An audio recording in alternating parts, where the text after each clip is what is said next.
fight week for Southwest Brawl 10. We're at Jackson's on Acoma. Richard Villegas joining us, sir. How you doing? I'm doing good, man. How are you doing? I'm doing alright. It's fight week for you. You're heading back to compete in your hometown. How excited are you? I'm really excited, actually. For that specifically, I haven't fought in Las Cruces actually since about this time last year. That was my first MMA fight, so super cool to go back after a whole year of training up here, a whole year of fights, a lot of evolving, a lot of growing. So I'm excited. How different do you feel? I feel completely different. This last fight was a rough camp. Mentally, I wasn't where I should be coming up to a fight, but now I feel great. Physically, I feel good. I'm right in the middle of the weight cut. I feel light. Mentally, I feel strong. I'm ready to go. Talk to me about it. You had just moved up to Albuquerque. It was your first fight here at the Jackson's Acoma gym. Too much too soon? I think a little bit of everything. The move was big. I was starting a new job, new gym environment, completely new city, obviously. I don't know if it was too much, but everything definitely did catch up to me eventually. And so I wasn't working at 100%, which is obviously you saw the results for that. Looking at the fight card, last time I saw it, interestingly enough, this fight was listed 120 pounds, is that correct? Right, yeah, it's a catch weight at 120. I wasn't given any reason why, so the only thing I can assume is maybe the guy wrestles at 115. I've seen some kickboxers that fight at 115, but other than that, I wasn't given a reason why. The weight's not an issue for me, so it is what it is. Is 115 something that you could be thinking of? I thought about it, to be honest with you. I started out kickboxing, and I've always been light. I've always been light. Still MMA, I'm coming in a lot lighter than most guys, not cutting as much. And so I see these 115-pound kickboxers fighting for titles out at Route 66 and stuff, and definitely a little something in me that says, oh, come on, I want to go down there and take a title or something from them. So still with this amateur career, you'd be open to kickboxing, Muay Thai? Definitely, yeah. I love to compete. If my coaches think it's a good move, I'm game for it, so. So right now, you're just set on fully learning martial arts and competing in any avenue, not dead set on one specific? Exactly, yeah. I like to compete in general.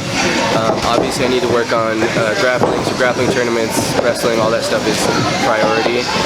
But if there's something fun, some kind of kickboxing event that comes up that makes sense to my coaches and to me, then I'm down. You got more months up here behind you, getting more used to everything. What has Camp 2 been like? It's been great, honestly.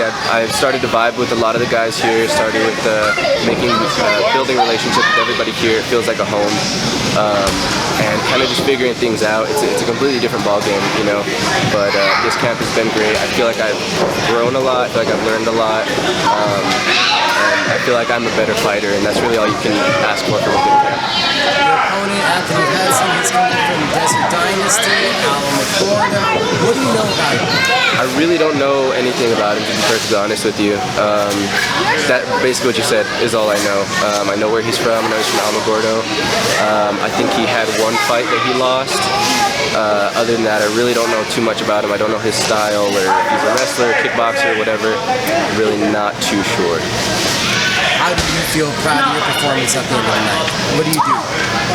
How do I what? How do you feel better about this performance walking away from the last one? How do you feel you take a step forward? Yeah, I mean, just the preparation altogether is what I feel better about.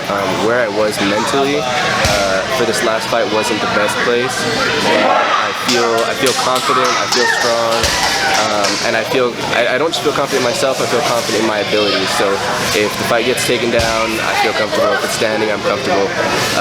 So I'm gonna go out there, have some fun, and that's how I, make it a good fight. Last fight, the setback.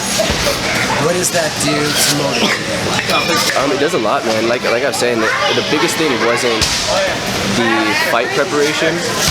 I've always stated, that's the other thing, is before that last fight, I missed a huge chunk of training. I was out for a few months, actually. just working on stuff mentally and what was going on. And the fight stuff, the fight training, everything there wasn't the issue. It was where I was personally, and now where I'm at, I feel 10 times better.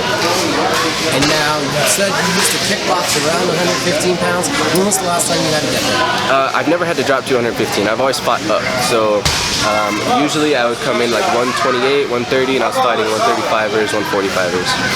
The weight I don't think would be an issue. I've never gotten down to that low, but you know, I'm dropping to 120 this fight. 5 more pounds shouldn't be a big deal. And you're feeling good? I feel great. You know, I've never had to cut this much, but I'm doing it right. I'm doing everything the way I should, and it's coming off, you know, real easy. Was there any adjustments in the nutrition to be able to make this happen? Definitely, yeah. I wasn't as lazy with my nutrition. I've been eating right.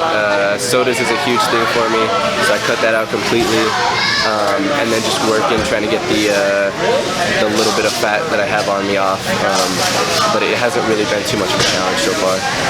What has it been like getting the experience you've had here? Nick Urson has been on the Contender Series, Landon Venata, Nico Montario, Ray Borg, high-level names are in this gym that you're training on the same level. Yeah, it's crazy, man. I really don't think about it ever, to be honest with you. Not ever, but when I come in the gym, I'm here to train, I'm here to do my thing. I'm friendly with everybody, obviously, but it's not till maybe the end of the week or the end of the night where I'm like, man, I just got done sparring with like Carlos Condit, or I just got done rolling with Landon, or I just watched Ray Borg go like 5 rounds with some guy, you know, training for this UFC fight. It's a crazy environment to be in, and I'm more than happy to be here. It's just, you know, more motivation to see these guys working. Got a message for the hometown fans? We're going to see you Saturday? Just get ready for a fight, man. I'm excited. I'm ready to put on a show, hopefully get something cool out of it. So I think it'll be exciting to be out there. It'll be a sold-out event, so get your tickets, and it'll be a good time. Anybody you need to thank? Anybody you need to shout out to? Yeah, absolutely. Tiger 2 for sure. They're my biggest sponsor. They've done all my fight shorts, my fight kit, and everything. They're a huge part of everything I do. Amazing Gates, they're another sponsor for this fight, and then of course Jackson's Acoma, where I train. You know, second to the top for sure.